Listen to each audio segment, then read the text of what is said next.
بسم اللہ الرحمن الرحیم کل نفس بما کسبت رہینۃ الا اصحاب الیمین فی جنات یتساءلون عن المجرمین ما سلککم فی سقر قالوا لم نک من المصلین وَلَمْ نَكُ نُطْعِمُ الْمِسْكِينَ وَكُنَّا نَخُوضُ مَعَ الْخَائِضِينَ وَكُنَّا نُكَذِّبُ بِيَوْمِ الدِّينِ حَتَّى أَتَانَا الْيَقِينُ۔ سورہ مدثر کی آیت نمبر 38 سے لے کے 47 نمبر تک کی آیتیں ہیں۔ ہر نفس اپنے کیے میں اس دن گرفتار ہوگا، البتہ داہنی طرف والے جنتوں میں حال پوچھ رہے ہوں گے مجرم لوگوں کا۔ وہ مجرموں سے پوچھیں گے آگ میں تم لوگ کس سبب سے داخل ہوئے؟ وہ جواب میں کہیں گے ہم نماز ادا کرنے والوں میں نہ تھے، محتاج مسکین کو کھانا نہیں کھلاتے تھے، بحث و تکرار کرنے والوں کے ساتھ ہم بھی مشغول رہتے تھے، اور انصاف کا دن آنے کی اطلاع اور خبر کو ہم جھٹلاتے تھے، یہاں تک کہ یقینی آنے والی ہم پر آ گئی موت۔ تو آگے اور دو آیتیں ہیں۔ کسی سفارش کرنے والے کی سفارش بھی ایسے لوگوں کو نفع نہیں دے گی۔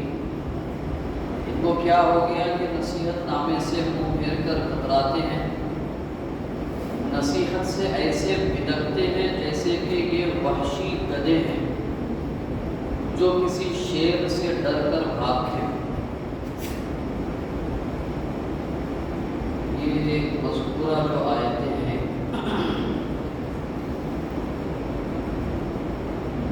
جنتی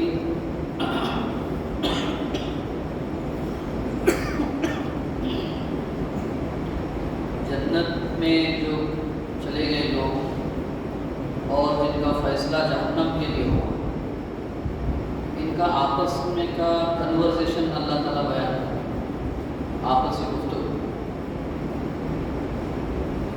جنت میں سے لوگ پوچھیں گے ان کو کہ دنیا میں تو آپ بڑے دیندار تھے، دنیا میں تو آپ کی ایک آئیڈینٹی تھی کہ آپ دیندار ہے، نمازی ہے، متقی پرہیزگار دکھتے تھا آپ کا ظاہری حلیہ، اور بسا اوقات تو ایسا ہوا کہ ہم آپ کے کہنے پہ عمل کر کے ہم جنت میں آ گئے اور آپ جہنم میں کیسے آئے؟ یہ یعنی بہت سنجیدہ گفتگو ہے۔ یعنی جہنم میں آنے کا آپ کا سبب کیا بنا، ریزن کیا ہے آپ کا، کیوں جہنم میں ڈال دیے گئے آپ؟ جبکہ آپ کے دینداری کا دنیا میں چرچا تھا، لوگ آپ کو دیندار کی حیثیت سے جانتے تھے آپ کو، اور آپ جہنم میں آ گئے۔ کیا ریزن ہے، کیا وجہ بھی آپ جہنم میں آ گئے؟ اب وہ لوگ وہ ریزن بتا رہے ہیں، وجہ بتا رہے ہیں، کیا چیز ہے جس نے ہم کو جہنم میں ڈال دیا۔ پہلی چیز لم نکو من المصلین، نمازی لوگوں میں ہمارا شمار نہیں تھا، ہم لوگ نماز پڑھنے والوں میں سے نہیں تھے۔ اب دیکھیے آپ، یعنی یہ کسی کو برا لگنے والی بات نہیں ہے۔ اب آئندہ کل کی تعداد دیکھیے اور پرسوں کی تعداد دیکھیے، یعنی لمبا ٹائم نہیں ہے، عید کے بعد چاند رات، یہ نہیں، کل دیکھیے پھر پرسوں دیکھیے، یہ کیا ہے؟ اسلام کوئی سیزن وائز ریلیجن نہیں ہے کہ آپ اتنا ٹائم کام کر لیجئے پھر آپ فری۔ میں نے جمعہ میں وہ حدیث آپ حضرات کے سامنے رکھی تھی، اللہ کو وہ عمل پسند اگرچہ اس کی کوانٹٹی کم ہی کیوں. اب فرض نماز جو ہے اس میں تو کوئی بات ہی نہیں ہے کہ رمضان میں اس کو ادا کیا جائے اور رمضان کے بعد وہ چھوٹ دی جائے، ایسی تو کوئی بات ہی نہیں ہے. تو ایک چیز تو یہ ہے کہ وہ ظاہری طور پہ نماز کا اہتمام ہی نہیں کرتے تھے. ایک بات، یعنی ہم نماز نہیں پڑھتے تھے مطلب ہم نماز کا اہتمام ہی نہیں کرتے تھے. ایک بات تو یہ ہوگی، نماز پڑھتے تھے نہیں پڑھتے تھے. اکثر و بیشتر اچھے لوگوں سے آپ پوچھئے نماز ہوتی ہے آپ کی؟ بولے ہاں وہ جیسے فرصت اور ٹائم ملتا ہے ویسے پڑھ لیتے. حیا نہیں آتی ہے یہ جملہ نکالتے ہوئے زبان سے اپنے ہم کو. اللہ کی زمین پہ دن کے 24 گھنٹے کا ہر منٹ کا ہر سیکنڈ اللہ کی زمین کو استعمال کریں، اور جو زبان اللہ نے دی ہے اسی زبان سے کہتے ہیں جیسے ٹائم ملتا ہے ویسے پڑھتے ہیں. یہ بہت بڑا بغاوت کا جملہ ہے، بہت بڑا جرأت کا جملہ ہے. تو جیسے ٹائم ملا ہے ویسے پڑھتے ہیں. یہ تو کوئی بات نہیں ہوئی نا. ان الصلاۃ علی المؤمنین کتابا موقوتا، نماز مومنوں پر اپنے وقت کے ساتھ فرض ہے، کمپلسری ہے. اخیر وقت میں نبی کریم صلی اللہ علیہ وسلم کے جو ایام ہیں بیماری کے، آپ کی وفات کے پہلے کے، تو کبھی کبھی ایسا ہو رہا تھا کہ آپ بالکل بے ہوش ہوتے جاتے تھے، سر میں درد تھا اور بخار تھا آپ کو. تو کبھی کبھی ایسا ہوتا تھا کہ آپ کے ہونٹ ہلتے تھے لیکن آواز نہیں آتی. تو حضرت عائشہ رضی اللہ عنہ فرماتی ہے کہ میں کان لگا کر سنتی تھی کہ کیا کہہ رہے ہیں آپ. تو وہ جملے تھے، حضرت عائشہ نقل فرماتی ہے الصلاۃ وما ملکت ایمانکم، میرے امت کے لوگوں میرے جانے کے بعد نماز اور تمہارے ماتحت جو لوگ ہیں ان کے سلسلے میں اللہ سے ڈرتے رہے. خوش قسمت ہوگا وہ امتی جو اپنے نبی کی آخری وصیت کو یاد رکھے اور اس کے مطابق اپنی زندگی ڈھالے. اور اس سے بڑا بدقسمت کوئی امتی نہیں ہو سکتا ہے جو اپنے نبی کی آخری وصیت کو بھی بھلا کر زندگی گزارے. تو ایک تو یہ ہے کہ نماز کو اپنے اوقات کے ساتھ میں اہتمام کے ساتھ ادا کرنا چاہیے. مہینہ بھر بھی یعنی کیا کہتے ہیں اضافی نماز پڑھ، فرض نماز کے بعد تراویح پڑھ رہے ہیں، نوافل کا اہتمام کر رہے ہیں، تہجد کا اہتمام کر رہے ہیں. یہ کیا بات ہو گئی کہ اگلے دن یا جس مسجد میں ختم قرآن ہے اس مسجد میں ختم قرآن کی اگلی رات ختم. میں نے کہا نا ایک اہل علموں سے پوچھا گیا کہ عمل کی قبولیت کی نشانی کیا ہے؟ تو پہلا عمل اللہ تعالیٰ قبول کرے اور نیکسٹ عمل کی اگر توفیق ملے تو پہلا عمل قبول ہو گیا، یہ سمٹم ہے. اور اگر دوسرا عمل توفیق نہیں مل رہی ہے تو اس کا مطلب پہلے عمل میں کچھ نہ کچھ خامی ہے. تو کوشش کرنی چاہیے، نمازوں کا اہتمام ہونا چاہیے.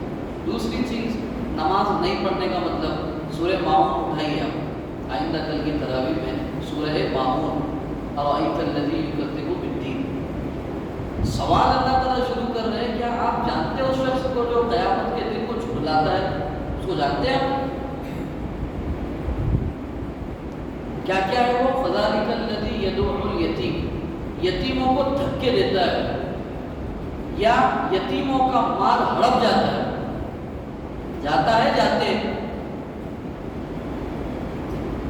ولا یحض علی طعام المسکین، غریب محتاج ضرورت مندوں کے لیے نہ کام کرتا ہے نہ کرنے کے لیے لوگوں کو ابھارتا ہے بلکہ رکاوٹ ڈالتا ہے.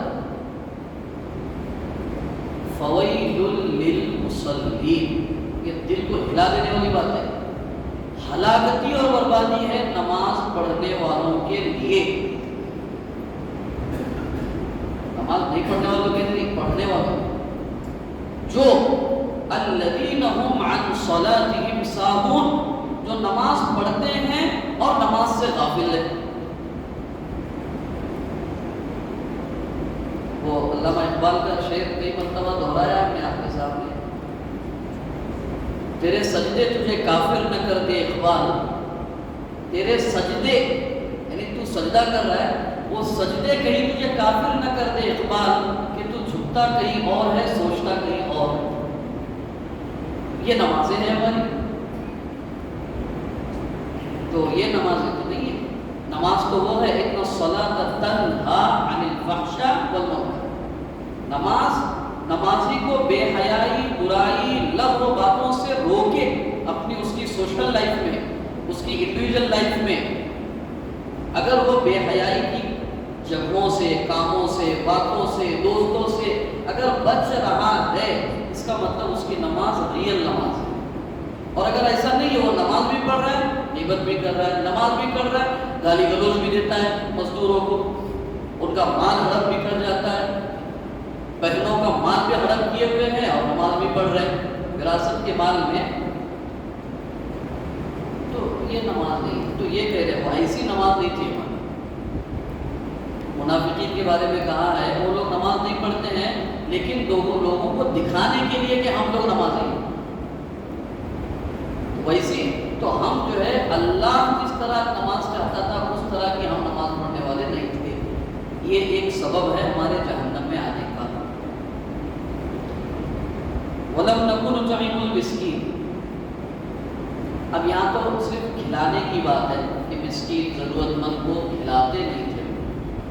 کسی طرح بھی ان کو اٹھانے کے لیے کوئی ایکٹیویٹی نہیں تھی ہماری. ہم چاہتے تھے کہ وہ ہمارے ماتحت رہے، ہم چاہتے تھے کہ وہ ہم سے نیچے رہے. اگر یہ ہمارے برابر آ گئے تو ہم کو سلام کون کرے گا، ہماری ہاں جی کون کرے گا، ہمارے آگے پیچھے کون گھومے گا. تو وہ معاشرے اور سماج کے غریب دبے کچلے طبقے کو مین اسٹریم میں لانے کے لیے کوئی توجہ اور کوئی کوشش نہیں کرتے تھے. صرف کھلانے کی بات نہیں ہو کہ وہ ان کو نہیں کھلاتے تھے، وہ ایک چیز بتا کر کے ان کو مین اسٹریم میں لانے کے لیے کام نہیں کرتے تھے. آپ دیکھ رہے ہیں ہم لوگ کئی ساری رپورٹس ایسی آتی ہے. ایک والدہ نے اپنے 3 بچوں کے ساتھ خودکشی کر لی، پھر وہ امت کا زکوٰۃ کا پیسہ جا کہاں رہا ہے. وہ زکوٰۃ کی روح یہ ہے اصل میں کہ وہ مالداروں سے دی جائے، غریبوں کو دی جائے اس طریقے سے کہ وہ غریب بھی زکوٰۃ دینے والا بنے. سالوں سال دینے والا دے رہا ہے، دینے والا دے رہے. اچھا دینے والے بھی وہ ایسے دے رہے ہیں جیسے کہ پتہ نہیں ایک کیا کہتے ہیں وہ احسان کر رہے ہیں. یہ بات حضرت علی رضی اللہ عنہ کا قول پڑھ رہا تھا آج. حضرت علی فرماتے ہیں اگر کوئی آدمی معاشرے میں بھوکا ہے، بھوکا سو رہا ہے رات کو، تو ڈیفینیٹلی کسی مالدار نے اس کا حق دبایا. کیوں؟ کیونکہ اللہ نے روزی برابر تقسیم کی ہے اور جن کو کم ملا ہے وہ مالداروں کے پاس اس کم ملے ہوئے کی امانت دی ہے اس کو، تو اس نے برابر زکوٰۃ نکالی نہیں ہے، اس لیے وہ بھوکا سو رہا ہے. لیکن اس میں کچھ نہیں ہے، جو ہم تک آیا اس کو ہم نے دے دیا، لائن لگا کے دے دیے، ذلیل کر کے دے رہے، توہین کر کے دے رہے، اپنی جھوٹی شہرت بتا کر کے دے رہے. یہ تو کوئی بات نہیں ہوئی، یہ کوئی بات نہیں ہے. یہ کام کرتے تھے. معاشرے اور سماج کے دبے کچلے لوگوں کو مین اسٹریم میں لانے کے لیے کوئی ایکٹیویٹی نہیں تھی ہماری. ہم اپنے لیے بہت کچھ کرتے تھے، کمزوروں کے لیے ہمارے پاس کوئی منصوبہ، کوئی پلان اور کوئی ترتیب نہیں تھی ہماری. یہ کننا نخوض مع الخائضین، یہ بہت سیریس بات ہے. بے وجہ کی فضول بحث و تکرار میں گھنٹوں گزارے گا، کچھ لینا دینا نہیں، نہ دین سے اس کا کوئی لینا دینا ہے، نہ دنیا سے اس کا کوئی لینا دینا، کچھ نہیں. سب بیٹھے گپ شپ چالو. معاف کیجیے گا، ہمارے محلے دیکھ لیجیے، مسلم محلے، وہ آئیڈینٹیفائی ہوتے ہیں کہ وہاں پہ بیکار لوگ بیٹھے. ہمارے پاس وقت ہے، ہمارے پاس وقت ہے بھی کہ ہم ٹائم پاس کے لیے بیٹھے. ہم وقت گزاری کے لیے بیٹھے. اچھا یہ ٹائم پاس اور وقت گزاری کی بات تو الگ ہو گئی. نافرمانیوں میں وقت گزارے. میں نے اس سے پہلے کچھ مرتبہ کہا تھا اگر ہماری راتیں اللہ کی نافرمانی والی ہے ہمارے دن اللہ کی فرما برداری والے ہو ہی نہیں سکتے. امپاسبل. اور اگر ہماری راتیں اگر فضول گزر رہی ہے تو ہمارے دن کام میں گزرے یہ بھی ہو نہیں سکتا ہے. دن بھی ہمارے فضول بیکار ہو رہے ہیں. بحث و تکرار کر رہے ہیں. اچھا یہ بحث و تکرار کا فی الحال کا موضوع یہ غلط وہ صحیح وہ ایسے یہ ایسے وہ ویسے یہ ایسے. میں نے صحابہ کے بارے میں ایک وہ کہا حضرت حنظلہ رضی اللہ عنہ کے بارے میں وہ اللہ کے وسلم کی مجلس سے گھر پہنچے تو تھوڑا کیفیت تبدیل ہوگی. جو کیفیت رسول اللہ صلی اللہ علیہ وسلم کی اس میں تھی مجلس میں وہ نہیں تھی. وہاں پہ کہا کہ گھر سے نکل رہے اپنے بارے میں نافق حنظلہ منافق ہو گئے. سامنے سے حضرت ابو بکر صدیق رضی اللہ عنہ سبحان اللہ حنظلہ کیا کہہ رہے ہو ماذا تقول کیا کہہ رہے ہو تم. تو کہا کہ رسول اللہ صلی اللہ علیہ وسلم کی مجلس میں الگ کیفیت ہوتی ہے پوری آخرت اورینٹڈ سوچ ہوتی ہے اور جب گھر میں آ رہے ہیں تو پورا دنیا داری کی طرح سوچ ہو رہی ہے میری. تو یہ دو رویے ہو رہے میرے تو ایسا لگ رہا ہے کہ میں منافق ہو گیا. ابو بکر رضی اللہ عنہ کیا کہہ رہے ہیں یہ حالت تو میری بھی ہے. جس کو جنت کے آٹھوں دروازوں سے آنے کی پرمیشن ہے اس کو ڈر ہے اپنے نفاق کا. ہم میں سے کسی کو ہے مشرک منافق کے فتوے بانٹ رہے جگہ پہ امت کو طبقے کو ایک پورا کے پورا طبقہ یہ جہنمی یہ منافق ہے یہ فلاں ہے. اور آپ کون ہیں ہم کون ہیں؟ ہم صحابہ کے نقش قدم پر ہے کیا اور کسی اور جگہ پر ہے؟ وہ ہم کو سیلف انٹروسپیکشن کرنا چاہیے. اور اس پہ مجلس سے بیٹھی ہوئی اس پہ گفتگو ہو رہی ہے اس پہ بحث و مباحثے ہو رہے ہیں. اللہ فیصلہ کرے گا. کتاب و سنت کے مطابق عمل کرنا چاہیے پوری امانت داری دیانت داری کے ساتھ. فیصلہ اللہ مالک یوم الدین کس لیے بدلے کے دن کا مالک اللہ ہے انشاءاللہ. یہ بحث و مباحثے میں پڑھنا فضول کی گفتگو کرنا. ابھی یہ مختلف گیمز چل رہے ہیں ابھی چل رہا ہے گیم وہ فون پہ پتہ نہیں کیا کیا آئے ہوئے فون پر وہ بیٹھ کر کے دیکھ بھی رہے کھیل بھی رہے. 1:30 بجے پتہ چل رہا ہے کہ رات کے 1:30 بجے تو بولے ابھی تو ایک گیم ختم ہو گئی ابھی سیکنڈ دوسری گیم شروع کر دی. وَكُنَّا نَخُوضُ مَعَ الْخَائِضِينَ. یہ وہ عمل ہے جو ہمیں جہنم میں لے جا سکتا ہے. چھوٹی بات نہیں. اور آخری بات یہ ہے کہ ہم یہ سب جو کر رہے تھے نا نماز پڑھنے والوں کو شمار نہیں تھا محتاج و ضرورت مندوں کے لیے کوئی ہماری ترتیب نہیں تھی اور مختلف قسم کے بحث و مباحثے میں پڑھتے تھے.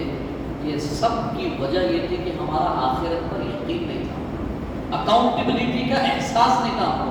ہم یہ ہمارے وہ سوچ تھی جو مشرکین مکہ کی تھی ان ہی الا حیاتنا الدنیا نموت ونحیا وما نحن بمبعوثین. ہماری زندگی کیا ہے ہم یہاں پیدا ہوئے ابھی جوان ہیں کھا رہے پی رہے انجوائے کر رہے بس ختم. آفٹر ڈیتھ کیا ہے دیکھا جائے گا. یہاں کے علاقے کی بات کر رہا ہوں. ایک اچھے خاصے دیندار شخص سے کہا گیا کہ آپ کا یہ معاملہ برابر نہیں ہے ہو سکتا ہے اللہ آخرت میں پکڑ ہوگی آپ کی اس معاملے میں. انہوں نے کیا کہا پتہ ہے آخرت میں دیکھ لیں گے. کیا ہے یہ کون سی دینداری ہے کون سی نماز ہے کون سا حج ہے یہ کون سا عمرہ ہے یہ کون سی زکوٰۃ ہے کون سی قرآن سے گویا کہ سبق حاصل کر لیں گے آخرت میں ہم دیکھ لیں گے. کیا دیکھ لیں گے؟ آج پڑھا نہیں آپ نے سنا نہیں جس دن بیوی شوہر سے باپ بیٹے سے بیٹے باپ سے ہر ایک الگ ہوگا. ایک رائی کے دانے کے برابر کوئی کسی کے کام نہیں آ سکا. ہم کہہ رہے ہیں دیکھ لیں گے آخرت میں. یہ کفریہ جملہ ہی ہے. اور معاشرے اور سماج میں ماشاءاللہ بڑے دیندار صاحب ہیں. ہم نے اپنی بات کر رہے ہیں ہم ایسے لوگ. یہ دینداری اللہ کو مطلوب نہیں ہے. دینداری وہ ہے جو کمپلیٹ سرنڈرنیس ہو اللہ کے سامنے اور جہنم سے بچنے کا احساس ہو جنت کا شوق ہو اپنی زندگی کے سلسلے میں جواب دہی کا احساس ہو. اگر یہ ہے تو انشاءاللہ اللہ کی پکڑ سے بچ سکتے ہیں، اور اگر نہیں ہے، من مانی زندگی ہے، اور ان اعمال میں سے کوئی عمل میں خدا نخواستہ اگر ہم لوگ ہے، تو پھر قرآن کا ہمارے لیے فیصلہ ہے کہ ہمارا ٹھکانا وہ ہے۔ اللہ حفاظت فرمائے۔ سبحان اللہ۔